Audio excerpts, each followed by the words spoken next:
नमस्ते दोस्तों, स्वागत है आपका एक और नए वीडियो में। आज हम बात करने वाले हैं एक ऐसे शख्स के बारे में जिसका नाम कभी लग्जरी और सक्सेस का परिचायक था, लेकिन आज वो कंट्रोवर्सी और फ्यूजिटिव टैग के साथ जाना जाता है।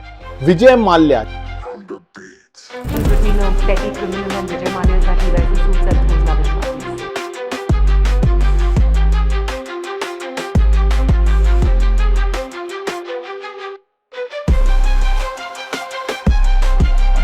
That one airline, which was Emirates, if that hadn't gone wrong, Vijay would be king to play. Everybody would be bound down and touching his feet. हाल ही में दोस्तों उन्होंने राज शिमानी जो एक फेमस यूट्यूबर है उनके साथ में 4 घंटे की लंबी पॉडकास्ट की, जिसमें उन्होंने कहा मैं चोर नहीं हूं। ये पॉडकास्ट यूट्यूब पर 20 मिलियन से ज्यादा व्यूज क्रॉस कर चुकी है और सोशल मीडिया पर इसकी वजह से हंगामा मचा है। क्या माल्या की कहानी में सच्चाई है या ये एक इमेज क्लीनिंग का पीआर स्टंट है? आज हम इस पॉडकास्ट का पूरा विश्लेषण करेंगे, हर क्लेम को चेक करेंगे, देखेंगे विजय माल्या की सच असली है, झूठ है।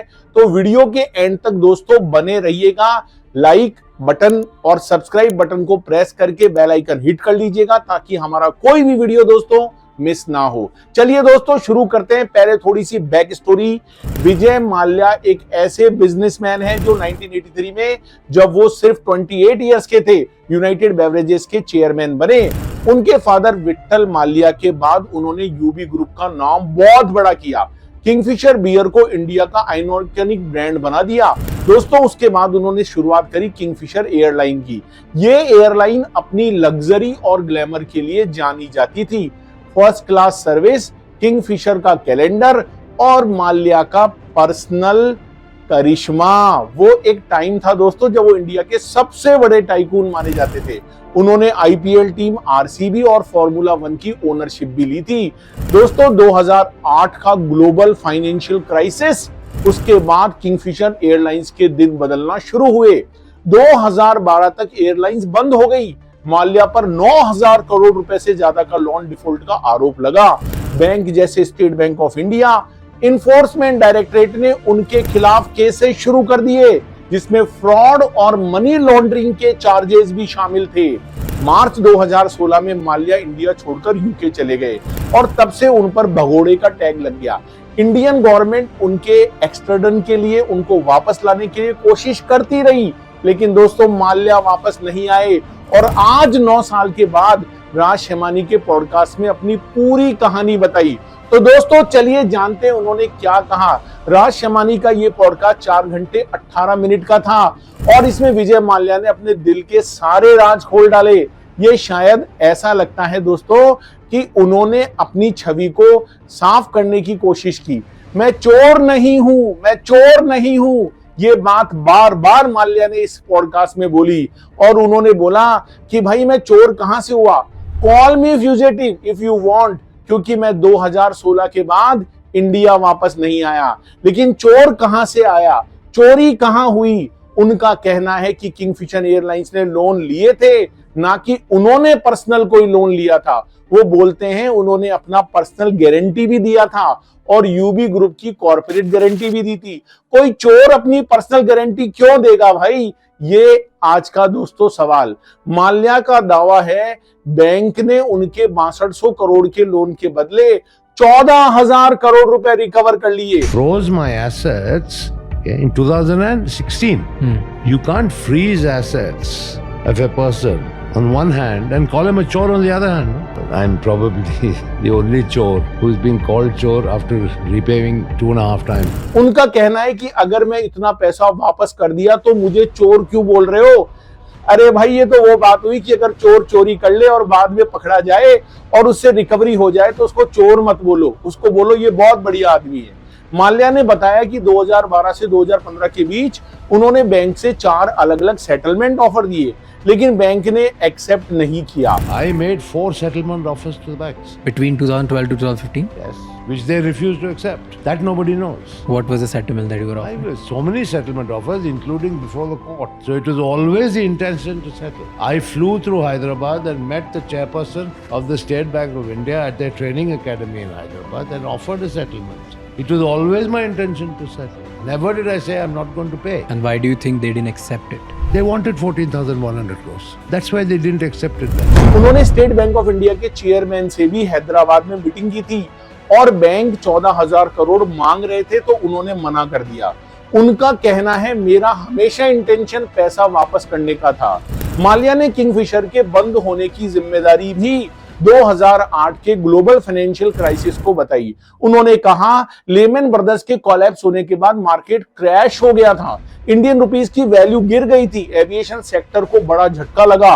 उन्होंने हमारे देश के जो पूर्व वित्त मंत्री प्रणब मुखर्जी थे उनसे भी रिस्ट्रक्चरिंग प्लान के लिए बात की थी, लेकिन बैंक्स का सपोर्ट नहीं मिला।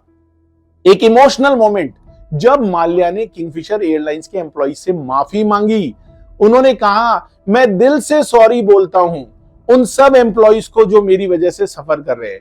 ये पहली बार था जब उन्होंने पब्लिकली ऐसी अपॉलॉजी दी। जब राज शेमानी ने पूछा कि क्या वो इंडिया वापस आएंगे तो माल्या ने पता है दोस्तों क्या कहा, अगर मुझे फेयर ट्रायल और डिग्निफाइड एग्जिस्टेंस का एश्योरेंस मिल जाए तो मैं डेफिनेटली इस पर सीरियसली सोचूंगा।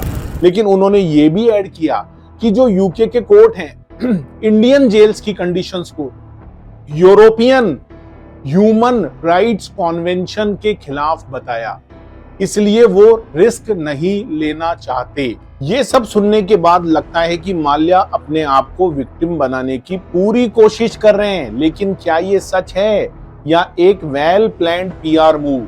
चलिए अब इसकी गहराई में जाते हैं दोस्तों। अब सवाल ये है कि विजय माल्या का ये पूरा पॉडकास्ट उनकी सच्चाई का सबूत है या एक इमेज लॉन्ड्रिंग का तरीका? Let's break down. पहली बात, उन्होंने बोली मैं चोर नहीं हूं, कितना सच? माल्या ने कहा कि उन्होंने कोई चोरी नहीं की। किंगफिशर एयरलाइंस के लोन कंपनी के थे, उनके पर्सनल नहीं थे। लेकिन इन्फोर्समेंट डायरेक्टरेट का आरोप है कि किंगफिशर ने 3,547 करोड़ रुपए लोन को डाइवर्ट किया गया, जैसे एयरक्राफ्ट लीज के ओवर इनवॉइसिंग के जरिए। 45 करोड़ रुपए माल्या की पर्सनल कॉर्पोरेट जेट के रेंट के लिए लिए। ये मनी लॉन्ड्रिंग का सीरियस चार्ज है दोस्तों। माल्या ने पॉडकास्ट में इसका जवाब दिया, लेकिन उन्होंने सीधे सीधे एलिगेशंस को काउंटर नहीं किया, बल्कि कहा चोरी क्या है, मैंने अपना लाइफस्टाइल फंड किया है। भाई ये जवाब थोड़ा मुझे अजीब लगा दोस्तों। अरुण जेटली जी 2016 में कहा कि मैंने माल्या ने उनके साथ कोई फॉर्मल मीटिंग नहीं की। अरुण जेटली जी ने मना किया। उन्होंने कहा ये कैजुअल कॉन्वर्सेशन था, सेटलमेंट का ऑफर का जिक्र किया था। माल्या इसको मीटिंग बोलकर एक्सरेट कर रहे हैं। किंगफिशर का डाउनफॉल, बैड लक या बैड मैनेजमेंट? माल्या ने ग्लोबल फाइनेंशियल क्राइसिस को ब्लेम किया, लेकिन एक्सपर्ट्स कहते हैं कि किंगफिशर की बंद होने की वजह उनकी एग्रेसिव एक्सपांशन था, हाई कॉस्ट ऑपरेशंस थे और पुअर फाइनेंशियल मैनेजमेंट था। 2012 में जब एम्प्लॉइज को सैलरीज नहीं मिल रही थी, तब भी माल्या ने आईपीएल प्लेयर्स के लिए 28 करोड़ खर्च कर दिए। ये डिसीजन उनके नैरेटिव्स को वीक करता है दोस्तों। और बात है अपॉलॉजी की, जेन्युइन या ड्रामा? एम्प्लॉइज से माफी मांगना एक पॉजिटिव स्टेप है, लेकिन सोशल मीडिया पर कुछ लोग इसे सिंपैथी का कार्ड खेलना कह रहे हैं। एक एम्प्लॉई ने पॉडकास्ट पर लिखा I have made respect for mister Mallya, लेकिन दूसरे लोगों ने कहा कि ये अपॉलॉजी 9 साल बाद क्यों आई?